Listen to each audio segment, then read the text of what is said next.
Good news, everyone. I heard the other day that Jonah Barnes is finishing up his third book, which has to do with Christ's 40-day ministry after his resurrection, and that we don't have in the scriptures. I'm looking forward to that. He's got it off to the publishers for final editing and review. He said it should be actually physically out about June-ish. So we'll finish up here and probably read that next. We've got the Elk Mountain Mission. Last time, we talked about them traveling all the way down past the Moab area, about twice as much without their wagons, to get to the Navajo Nation, which is just across the San Juan River. You wouldn't see it on a map like that. But now we are on Chapter 6, which is Cannibals and Gadianton Robbers. After crossing the San Juan, William Huntington's men pushed on toward the south, following the general course of Highway 191. They were probably following the tracks or trail left by the Navajos of the region. The country was rough and traveling difficult. In places, their horses' hooves sank deep in the sand. The journey took them along Chanel Wash, a few miles east of Monument Valley. That's the same Monument Valley where you have a bunch of beautiful pictures of the West. Anyway, right near the Four Corners area, well, left of it, to the west of it. So, took them along Chanel Wash for a few miles east of Monument Valley. Again, the men made no mention of the spectacular scenery. They were anxious, tired, footsore, and very busy. It took a few days to find the Navajos, or better said, for the Navajos to find them. Two scouts, Gregory Metcalf and the Ute High Forehead, were out ahead a few miles on horseback when the guardians of the desert swept down on them. Several mounted Navajos suddenly surrounded the two men, whooping and making threatening gestures. The Navajos were incredulous that this single white man and disrespectful Ute had dared to violate the sanctity of their homeland. They pulled the offenders from their horses, disarmed them, beat them, and half-dragged, half-herded them to a nearby shallow cave beneath a red sandstone rim, where they could be held with maximum security. How long they were held is not known. It might have been for a few days. The Navajos made a good show of preparing to torture and kill the intruders. To better humble and terrorize the captives, they made them understand that only 3 days before they had killed, boiled, and eaten a white man who had dared enter their sacred land.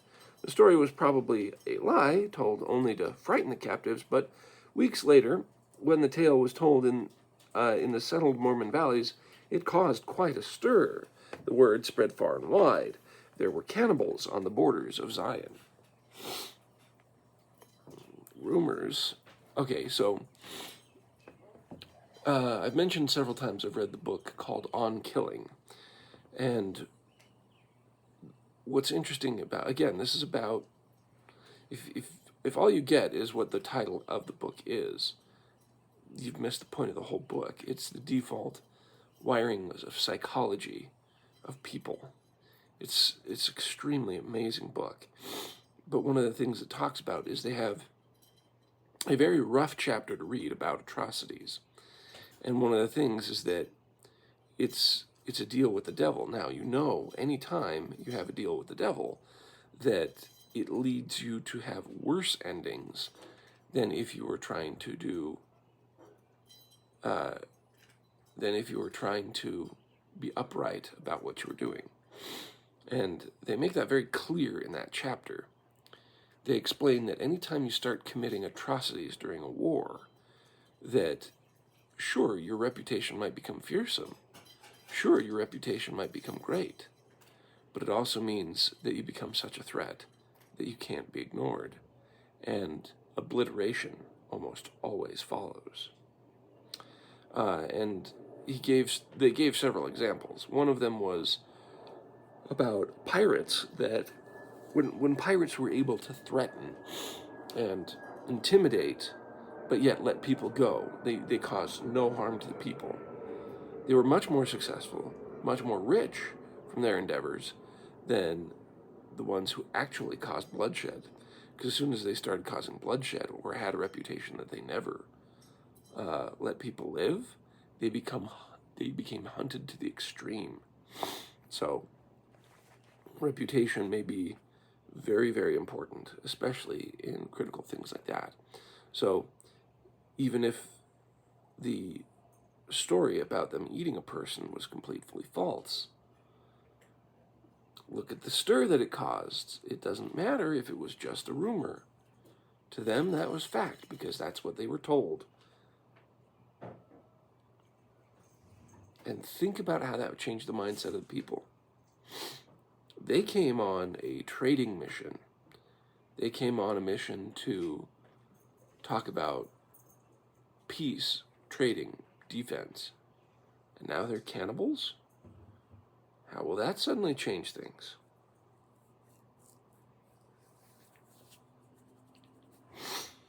The captives tried to explain their mission, but the Navajos would have none of it.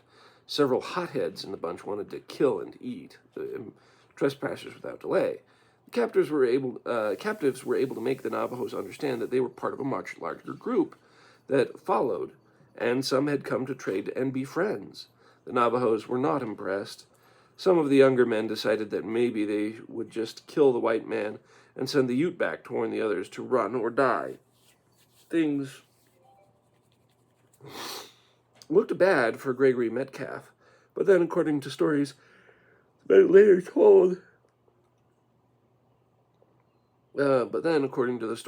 later told, their families, High Forehead came to the rescue. He told the Navajos that Gregory Metcalf was a good man. He had a good heart, and he always treated Indians fair. If the Navajos had to kill somebody, they could kill him, High Forehead. He told the Navajos to send the white man back to tell the others to go home. Later, after the expedition returned to Utah Valley, the story of High Forehead offering his life to save Gregory Metcalf was told in the towns of Springville and Spanish Fork. High Forehead was held in very high esteem after that. Like I said, stories are the news where there is no cameras or other information. And whether we like it or not, that's still a part of our history today. The stories we tell ourselves or listen to are our news.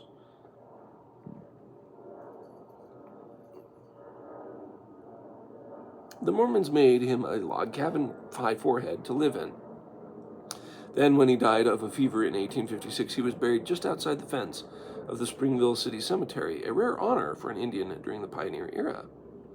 I'm interested in the footnote on that one. So the reason why I'm interested in the footnote on that one, it's just trying to get the information. Just outside the fence of the cemetery, it makes me wonder if it was meant to be like, it was a high honor for an Indian to have that happen to him, but we don't have this whole, you're buried in sacred ground, you're not. There may have been some people to carry that over in traditions, or it may have been a holdover from just the disrespect for the culture and the people, and that's why it was a high honor to just be buried near and the settlement's cemetery. Don't know. But it's, I find that really interesting, because I'm wondering if those city cemetery gates or area got expanded to include him. Just kind of, they knew that was going to happen, and he just happened to be like, wait, all these plots have already been bought, so let's put him here. That kind of thing. We don't know. I'm just speculating. But anyways, it was a rare honor for an Indian during the pioneer era. Yeah. Probably because I'm wondering if they thought the city cemetery area, this is our area for our dead, and they can have their area for their dead. That could be another way of it. I'm just speculating.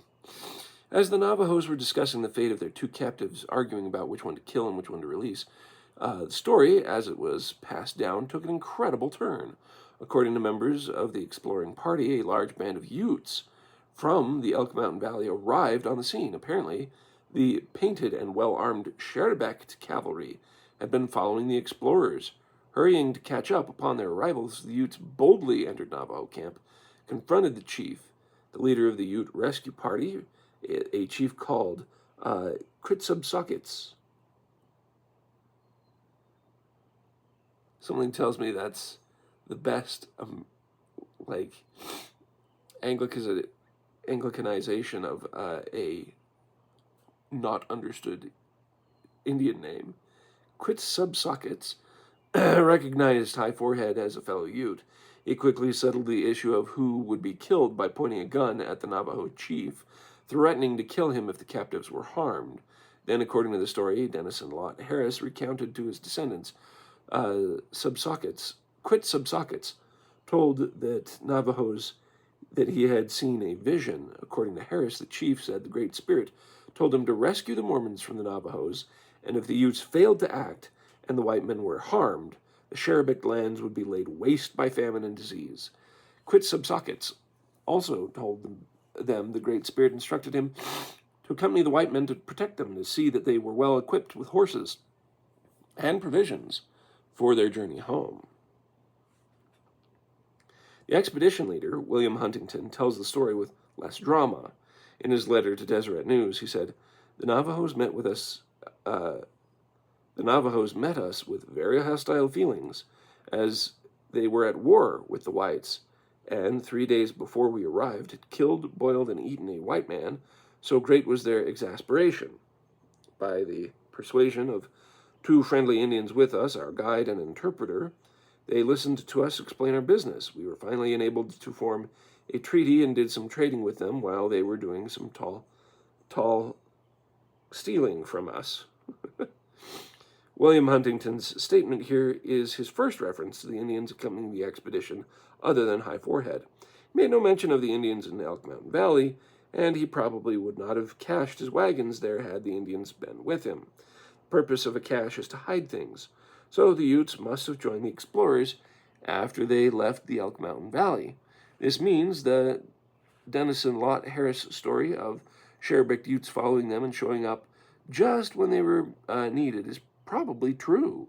Further evidence is that William Huntington admitted that their mission was saved by the persuasion of 2 friendly Indians with us. And he goes on to tell that the Sherebect Utes showed them the ruins of Hovenweep and accompanied them back to Elk Mountain Valley after they left the Navajos. All right, where's Hovenweep? That's a name I know.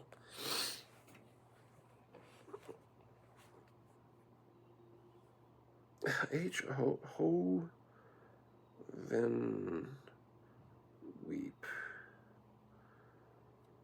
Hovenweep National Monument.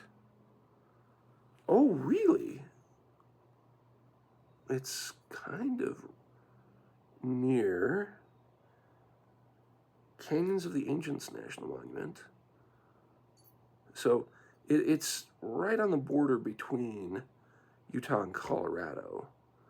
And the Colorado southwestern area has the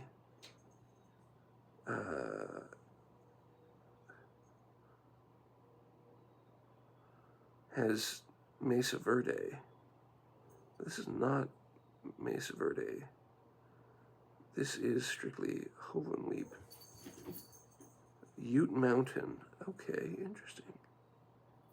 Let me show you where it is on the map.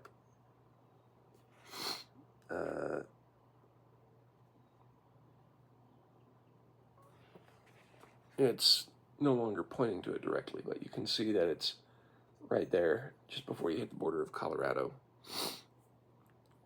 But right in the area that they were in, basically. That's interesting. I've probably been to Hovenweep, and I just don't remember when. I have not taken my children to it, which means I have to go to southern Utah again. Oh, no. However, it happened, with the Navajos forcefully appeased by the warlike Utes, a tense but formal parley was conducted. The Mormons explained the purpose of their visit and made every effort to be friends. With Quitsubsuckets and his men accompanying, the Navajos took the Mormon to a place near their village. William Huntington said the Navajo village was about 40 miles south of the San Juan River, probably south of Mexican Water, Arizona, on upper Chinle Wash. The Navajos were suspicious, probably because of past experience with slave traders. They would not allow the white men and their Ute allies to enter the village, where their women and children were kept hidden. At the designated trading site, a large group of Navajo men were soon assembled. They now outnumbered the Mormons and their Sherebect bodyguards. That's the other thing I was thinking. They were probably getting reinforcements. The shifting balance of power was a concern for the white traders. The Utes and Navajos had fought and quarreled for centuries, and the temporary truce was fragile at best. Of the Mormons' trading efforts, William Huntington said, "We were finally enabled to form a treaty and did some trading with them while they were doing some tall stealing from us. They were highly excited, but the chiefs were more cool, appeared quite friendly, and wished us to come again to trade. The great captain wished us not to go among their towns and villages, as there were some that could not be controlled, and he did not want us to fight. He said he had come a great way, and he wished us well, and sent to his town and brought out an abundance of corn, meal, flour, bread, beans, dried pumpkin, dried squash, pine nuts, with sheep and goat meat of the finest quality, to fit us out for our journey home." The chief was probably extending customary Navajo hospitality to the white men, but Huntington doesn't say. We are not told if the food was a gift or if the Mormons paid for it. However it happened, the travelers were sent on their homeward journey with good horses and adequate provisions. The Mormons undoubtedly traded for horses. It is unfortunate that Huntington's men never made a list of items traded or items acquired. Any oxen the white men might have had were probably given to the Utes or traded to the Navajos at that time. Travelers did not stay long with the Navajos. There was a combustible atmosphere there. Yeah. The Navajo chief said that they were angry. There were angry young men he couldn't control. William Huntington and the Navajos were stealing from the white men. Armed and dangerous Utes and Navajos were posturing and sizing each other up. The Mormons decided to pack up and go away quickly before some minor incident started a war. Surely Huntington's men were happy. They had cached their wagons and farming equipment back in the Elk Mountain Valley. After hearing Navajo tales of torture and cannibalism, no white man could have been induced to stay to supervise the spring planting. The Sherebect warriors accompanied the white. Just see how that changed history right there. That little thing, that detail of them cannibalizing somebody, even if it wasn't true, doesn't matter. It means that they've cut off the friendly Mormons trying to help them with modern farming techniques. How could that have changed their entire nation, or at least that area or region? Nobody can say anymore. It's done. It's gone. It's past. It's by small and simple things. Big differences can happen. They really can. I told you. The Sherebect warriors accompanied the white men on their journey back to the Elk Mountain Valley and Colorado River crossing. On their way, Quit-Subsockets took the Mormons to see the remnants of what William Huntington hoped would be the lost Welsh colony. The chief said he didn't know of any Englishmen living in the area, but he knew where there were some old stone houses like those the Mormons asked about. The Mormons had trouble pronouncing Quit-Subsockets' name, so they began to call him St. John. After the river he had crossed, San Juan, to come to their aid. Surely they meant no disrespect. St. John was a fitting name for a man who had probably saved all their lives. After recrossing the San Juan River, the Mormons and their native guide went up to the San Juan about 25 miles to a point near Aneath, then traveled northeast, following McElmo Creek, with St. John leading the way. They found the stone buildings everywhere.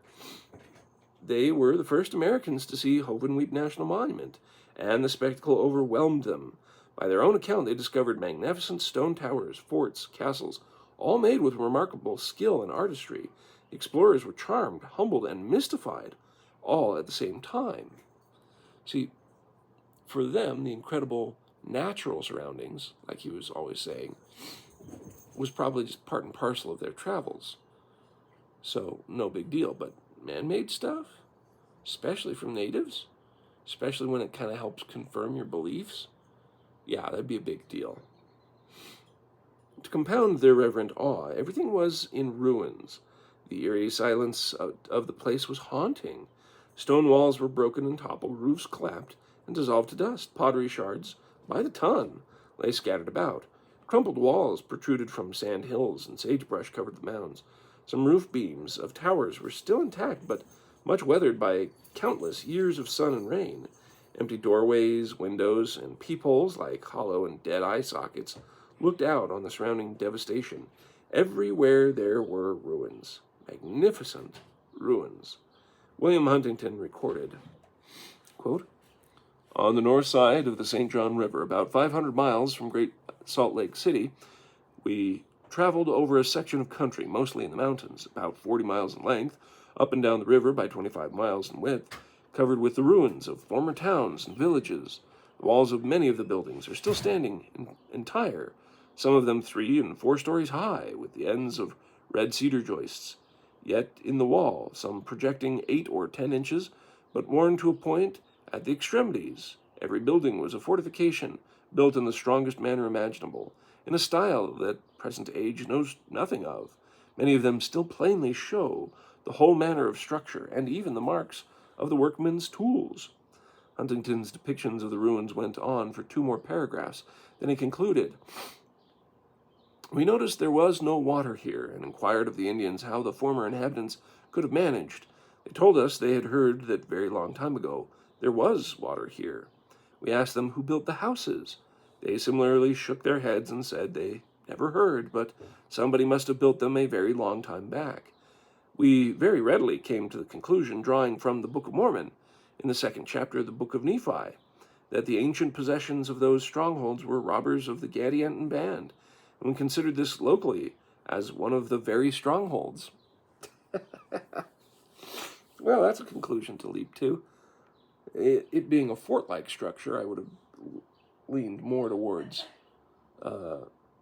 Moroni, but sure, okay. Well, not Moroni. I would have, Captain Moroni. Not the end of the Book of Mormon Moroni. Not the Son of Mormon Moroni. It does.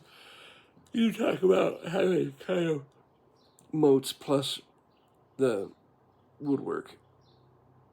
On the other hand, this is all cement, which would have been, I can understand why they'd go to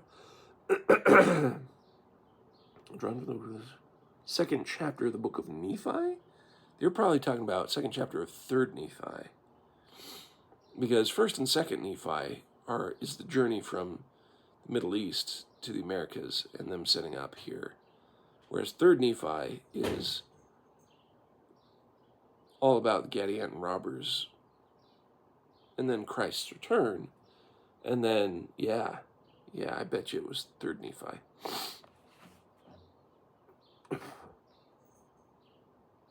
Gadianton robbers were bad men in the Book of Mormon. They were a wicked and idolatrous people, prone to secret societies of devil worshippers.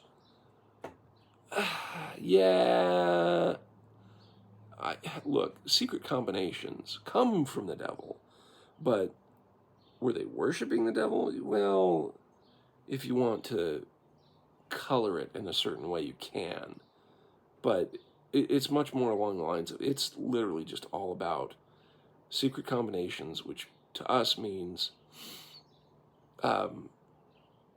making oaths for organized crime is probably the easiest way to put it. It's the idea of specifically causing corruption to get gain, whether that's murder to get gain, which is kind of like the blunt definition of it, or whether that's stealing, robbing, pilfering, plundering, and robbing your guts out while covering for the others in your group to make sure they can get away with it. Which, wouldn't you know it, in the day and age we live in, aren't we seeing more and more of that, where people can rob and steal and assault people and yet be let out for inexplicable reasons? It's pretty rough to see that happen.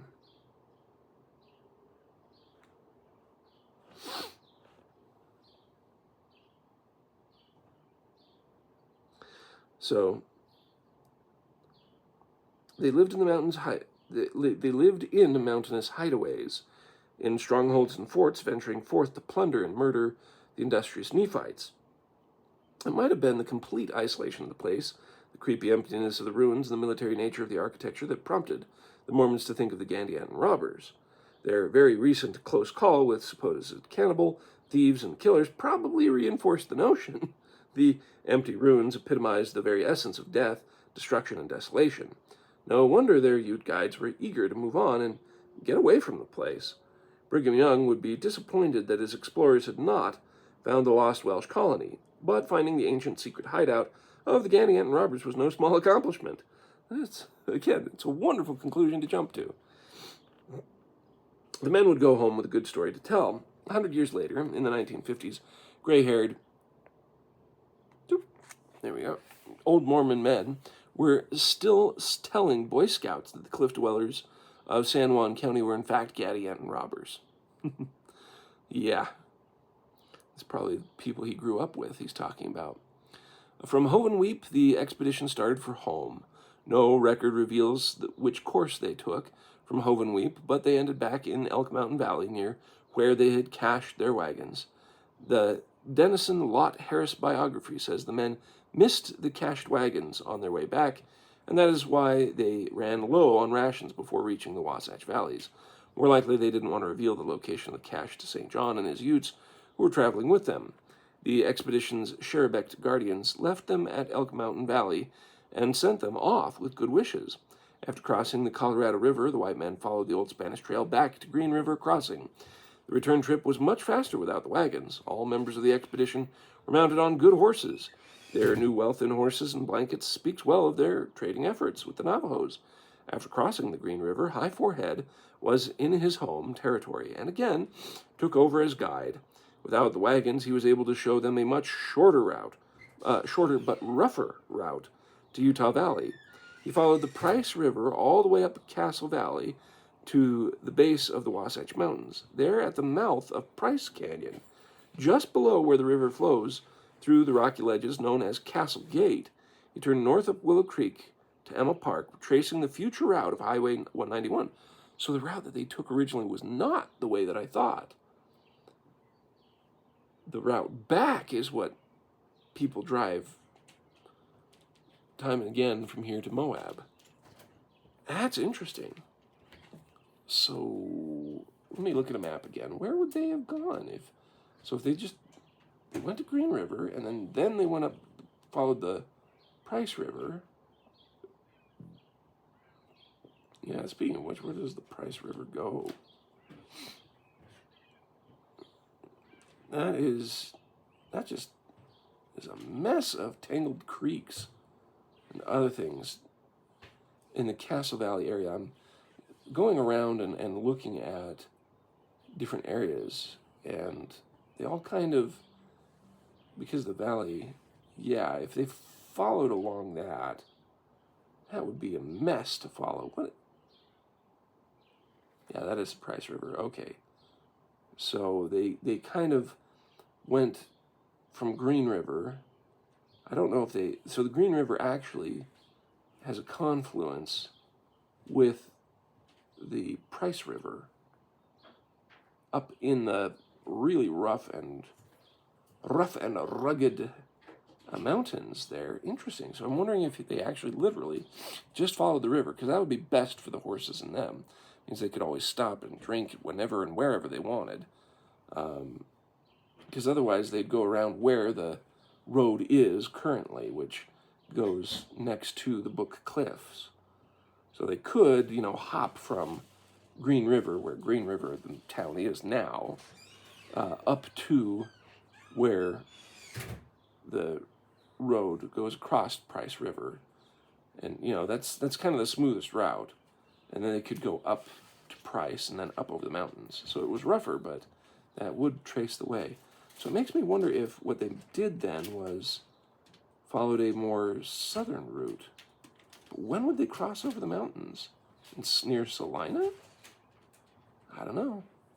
That's a hard one to figure out.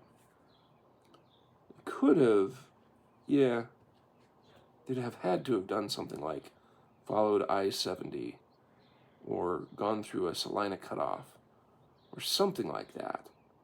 Because if they didn't go up the way that they came, it's a different route. Anyway, sorry.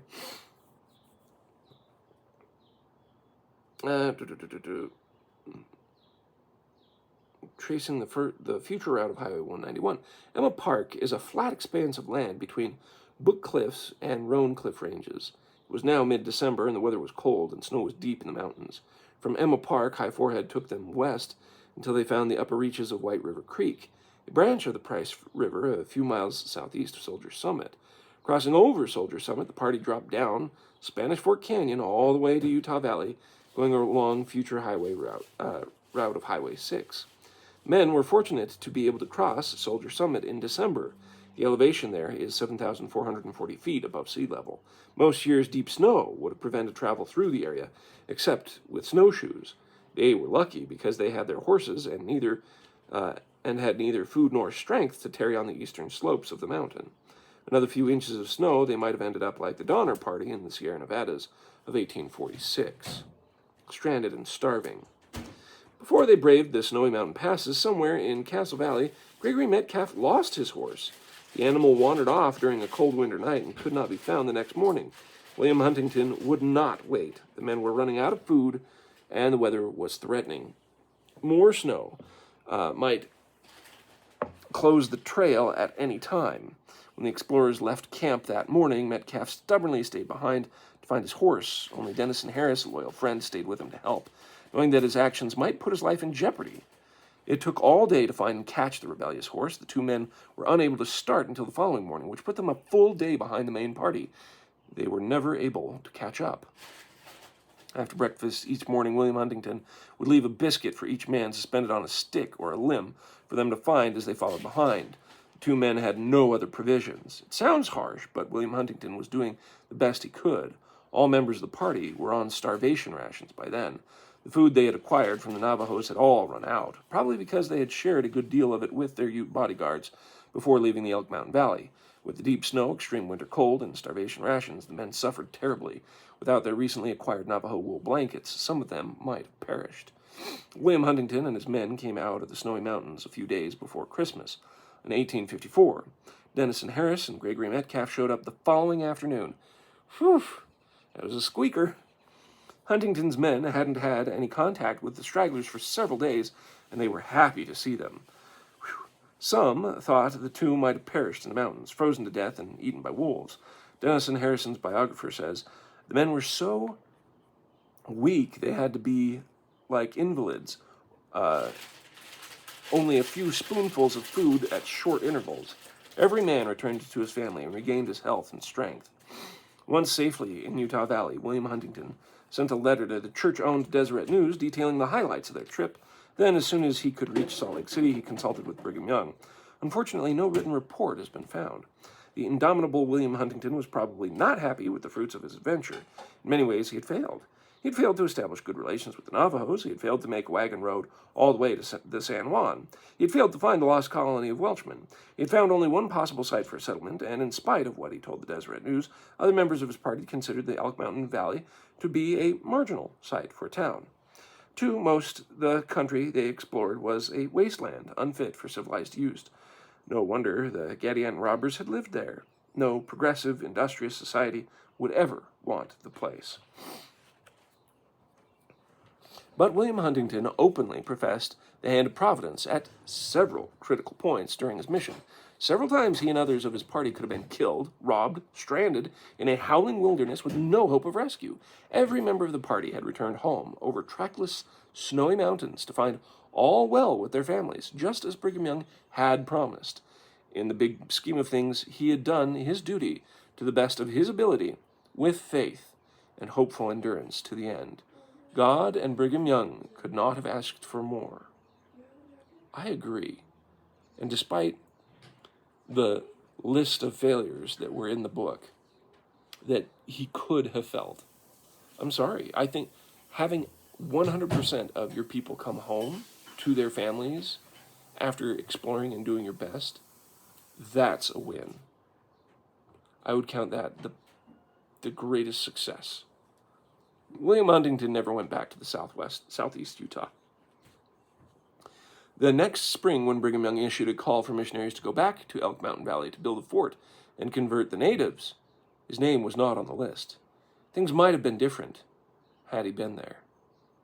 Oh dear. Oh dear.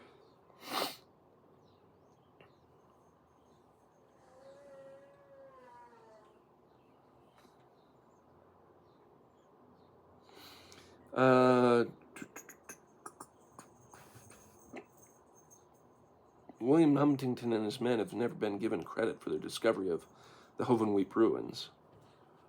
That's true. I mean, obviously the natives knew it before them, but for it being published and circulated, yeah, they never were given credit. Interesting. Well, as long as the credit was given to who it was due, but who knows who that would be. Yeah, one of those Boy Scouts was Tom McCourt, author of the book. Remember how I was talking about how the old silver-haired men were talking about Getty and robbers up in them hills? Yeah.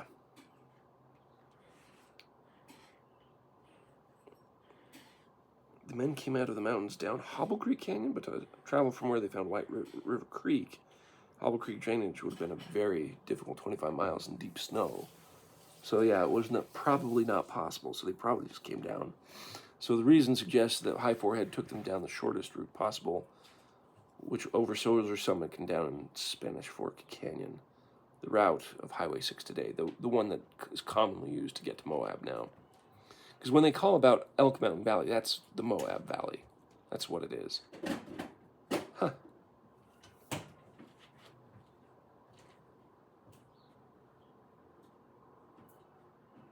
That's pretty interesting. Sorry, I'm reflecting on this. This is a Sand Island crossing of the San Juan River near Bluff, Utah. That's the picture here. I'm kind of sitting here reflecting on their entire journey down and back and what it meant for the future of Utah, both in understanding and information. This is an Anasazi ruin from the Four Corners and Hovenweep area. I'm trying to angle it so the light gets in the book. And then you have routes to the Elk Mountain Mission scouting party of 1854 and the Pioneer Party of 1855. So I guess we can see the... Oh, it does have the route that they were taking. Was it from Salina? It looks like it. Manti to Moab, Moab to... Okay. Possible return route. European Trail to Erie Rock Canyon. So, yeah, I would think that... I suspect that Manti to Salina was their way down, and then on their way back, went the Price route to get back to home. Wow, okay. With also the Hovenweep ruins as a side one. So there's their estimated travels and trails. That's the really cool one. That one you may want to pause and enjoy. It's unfortunately, because of the printer, it's not very... It's very gray and fuzzy. And then we have... I suspect this picture is going to be for the next section, which is Called to Serve. Unless it's very small, I doubt. Nope. Nah, well. We'll do two of them next time. We'll probably read them at that time. There's William Dresser Huntington, Levi Gregory Metcalf. Oh, no, this was from this group. So the Huntington brothers, Oliver, William, and Dimmick. So these are the people we were talking about. Huntington would have been the leader, and Metcalf was the one who was, he was imprisoned, had lost his horse, and barely made it through. And then there's the Metcalf brothers, etc. Or not Metcalf brothers, the Huntington brothers. So that was part of the group. All right, next time is going to be Called to Serve, and I think that's going to be where we get who's going down and what happens as they go there, and more specific details, and the good, the bad, and the ugly that'll happen is my suspicion. Because for this first expedition, what a bang-up job. I think that's amazing how they did. I think for everything that they could do, they made as best decisions as possible. Leaving their wagons cached behind, probably a very good idea, so that way it was for the future settlements. I suspect that's what was the arrangement anyway. It was not only to not reveal where they were at to the Utes that were with them, but also a way to say, here's a good place to have a fort, and let's have this stuff ready for them so they can travel a little lighter as they come down next time. Jumping off place, I hope they take care of that, because I can imagine spending, depending on how big the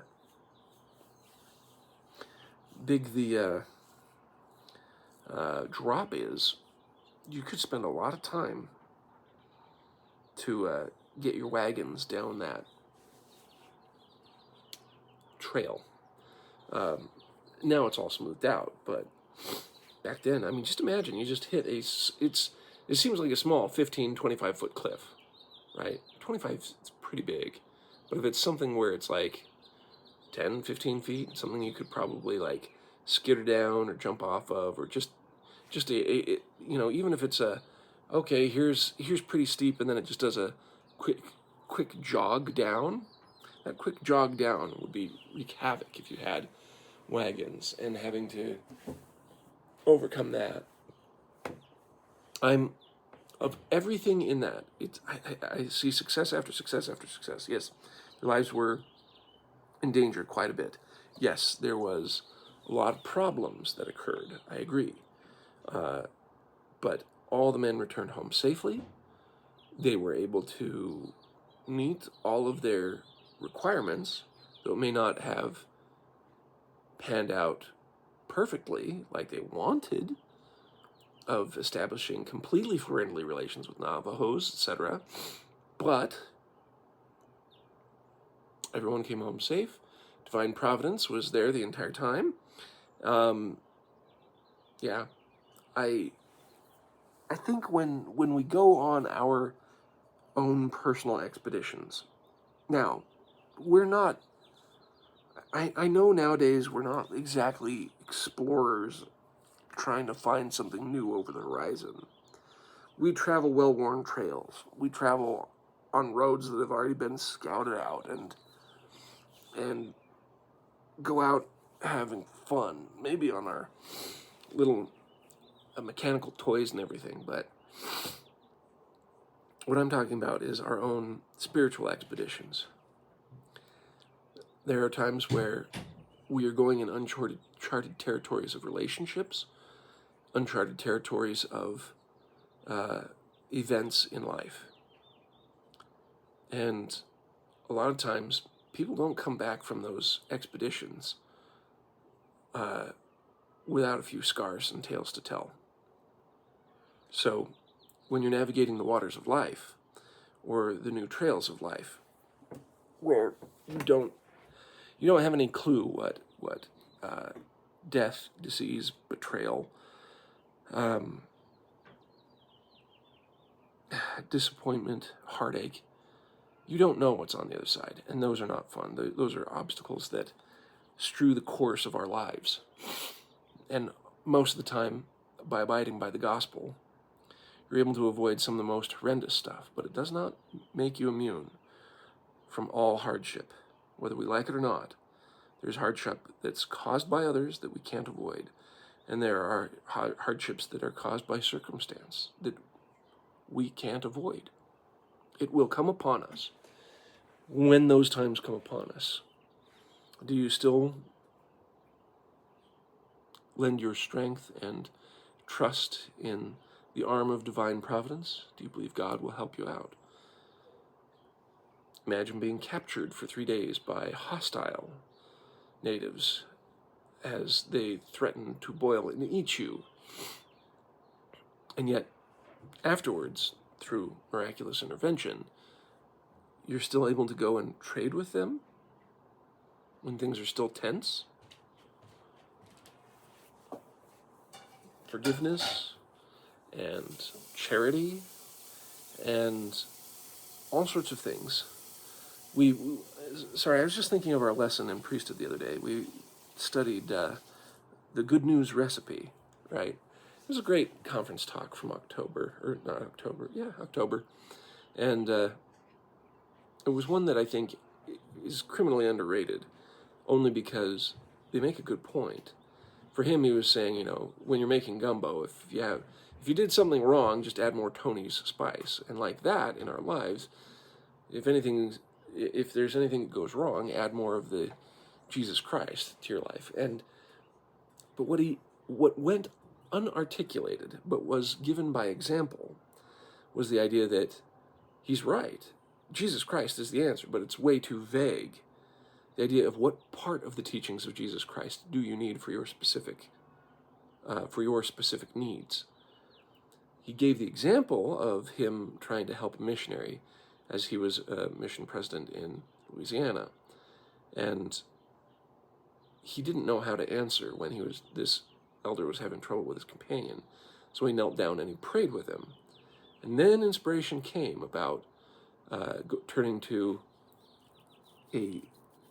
verses about charity in the Book of Mormon, and about how applying that would make things better.